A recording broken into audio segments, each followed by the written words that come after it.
Tonight, a CBS 5 News investigation.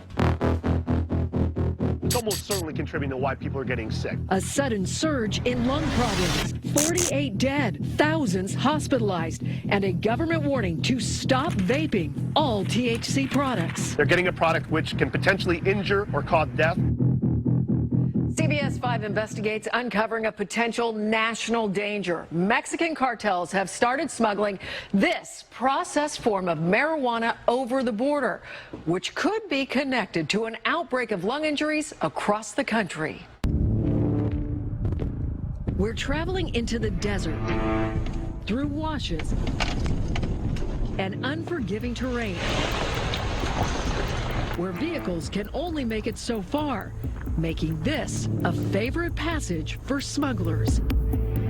It was not far from here. Border Patrol stopped a group carrying this cargo and discovered something no one had seen before. We knew that it was something of value because it was being carried in the traditional way that backpackers have carried drug loads through the desert in the past. Special Agent Matt Hall with Homeland Security Investigations is part of a multi-agency drug and border task force. When he opened the lid, a distinct smell gave it away. Inside this container, a highly concentrated, stripped-down form of marijuana known as crude oil. That would be more than 200 pounds of marijuana right So it would there. be more than 200 pounds of marijuana. They're extracting the THC from that plant material, which is the part that makes people high. So it's the part of the marijuana that's valuable. This concentrate is more than just easier to smuggle. Marijuana grown in open fields in Mexico has significantly lower levels of THC than what's grown indoors in the U.S., making Mexico's marijuana less desirable.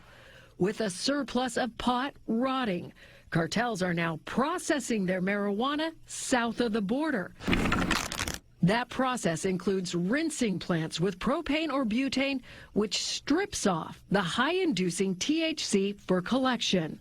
While plants may contain as low as 4% THC, the crude oil contains more than 80% THC. The cartels are always going to adjust to what Americans want. The Sinaloa cartel's a business, so as they see their product becoming more or less valuable, they're going to make a transition to make that product relevant again. Arizona is really on the forefront of this issue. We are only seeing these seizures right now occurring within Arizona. If crude oil is being smuggled through ports of entry, it's not getting caught. The only known corridor being used to smuggle it is over the border and through the Arizona desert between Ajo and 3 Points, where 10 shipments have been seized. While crude oil is valuable, it is not consumable in that form. So before it's sent out across the country, it's going to labs here in the valley. We take 250 pounds of marijuana and we can turn to 5 gallons of crude oil. Named for its consistency and color, this one container could be worth more than $80,000. We're recovering these pretty normally now in black market operations, clandestine laboratories. Detective Matt Shea with the Maricopa County Sheriff's Office shows us drugs and equipment recovered from labs.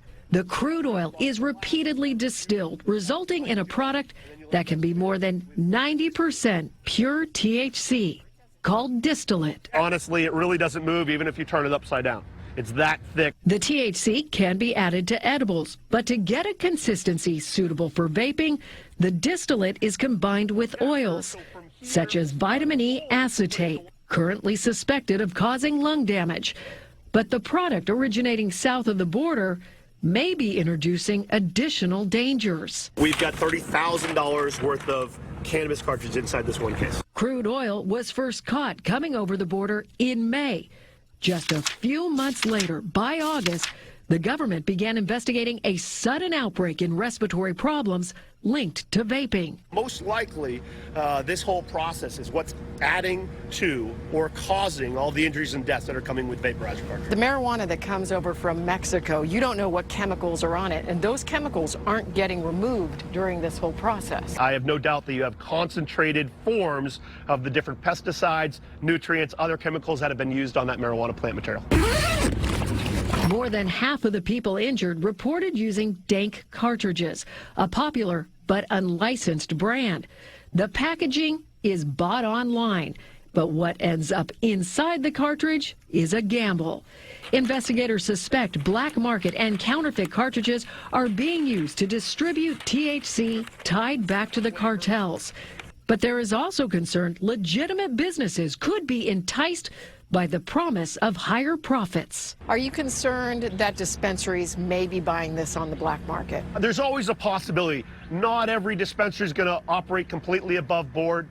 We have a great number of dispensaries that are operating perfectly here in the state of Arizona, but it would certainly be tempting for them to be able to get a product that would be inexpensive from the black market and be able to sell that through the dispensaries. Do I know they're doing it? I absolutely don't.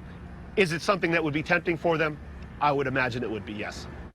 Both Homeland Security Investigations and MCSO are currently working to get the crude oil tested to determine exactly what chemicals and pesticides it might contain.